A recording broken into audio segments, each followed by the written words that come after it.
अंतर्राष्ट्रीय सहकारिता वर्ष 2025 सहकारिता में सरकार कार्यक्रम आयोजित और इस कार्यक्रम में सीएम पुष्कर सिंह धामी ने भी शिरकत की है। वहीं आपको बता दें कि इस कार्यक्रम में राज्यपाल पहुंचे हैं और ये जो कार्यक्रम है ये है अंतर्राष्ट्रीय सहकारिता वर्ष 2025 सहकारिता में सहकार।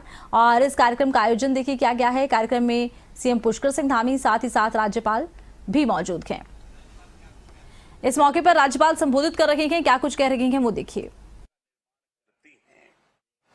हम लोग प्रूव करने वाले हैं कि cooperative is the only way for creativity, for positivity and for dynamism of production. Covid में हमने ये भी पूरे भारत ने अपना रुख बदला है।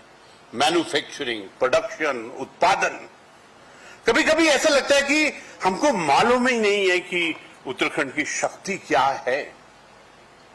हमारा जो इंडस्ट्रियल बेस है, हमारा जो कोऑपरेटिव बेस है, कभी कभी ऐसा लगता है कि प्रभु ने इतना वरदान दिया है कि जो लेमन ग्रास है, जो कीड़ा बूटी है, जो बद्री गाय का घी है, क्या आपको मालूम है कि बद्री गाय का जो घी है वो लंदन में, न्यूयॉर्क में 60,000, 80,000 पर केजी मिलता है?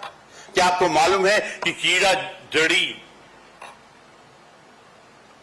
5 लाख, 6 लाख प्रति किलो लोग देने के लिए तैयार हैं? हमारा तो हर एक चीज सुपर फूड है। हमारा तो मिलेट सुपर फूड है। हमारी तो एक एक चीज सुपर फूड है। एक बार आप सोच के तो देखिए कि अगर आप इस सुपर फूड को, इस हिमालय गंगा जी के आशीर्वाद को अगर आप कोऑपरेटिव में जोड़ेंगे तो किस प्रकार एक क्रांति, एक अलग। कभी कभी ऐसा लगता है कि सचमुच भारत सोने की चिड़िया था। हां, ये अब दोबारा से फिर उसी रूप में आने वाला है और इसकी शुरुआत अब लिख लेना, कागज में लिख लेना, पेन से लिख लेना कि इसकी शुरुआत उत्तराखंड से होगी। मुझे इतनी खुशी है कि एसडीजी, सतत विकास लक्ष्य जो पूरे विश्व ने बनाए हैं, 17 बनाए हैं, और पूरे भारत में जो नीति आयोग है उन्होंने उत्तराखंड को नंबर 1 स्थान दिया है। जोर से ताली मारिए।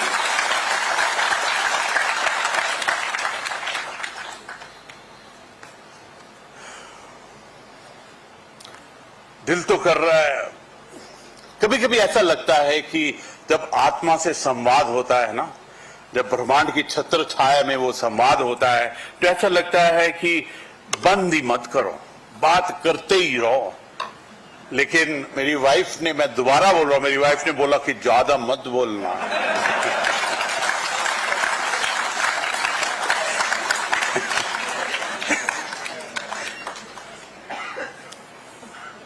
और मुझे बहुत खुशी है कि उत्तराखंड ने ऑन ग्राउंड जो कार्य किया है इस क्षेत्र में, जो कपिल जी ने भी कहा, 671 एमपैक्ट समितियां, उसके अंदर में कंप्यूटराइजेशन को पूर्ण किया है।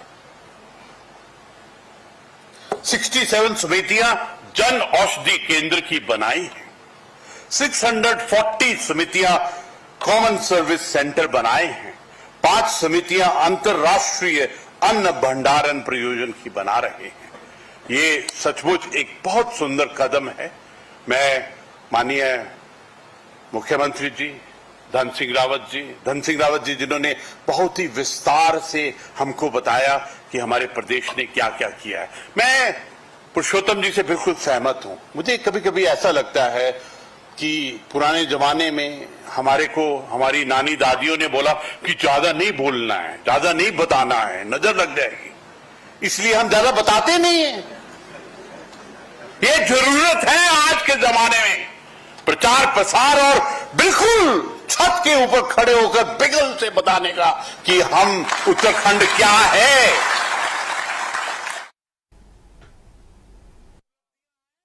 प्रतिस्पर्धा की गति बहुत बढ़ चुकी है। हर क्षेत्र में आज प्रतिस्पर्धा है।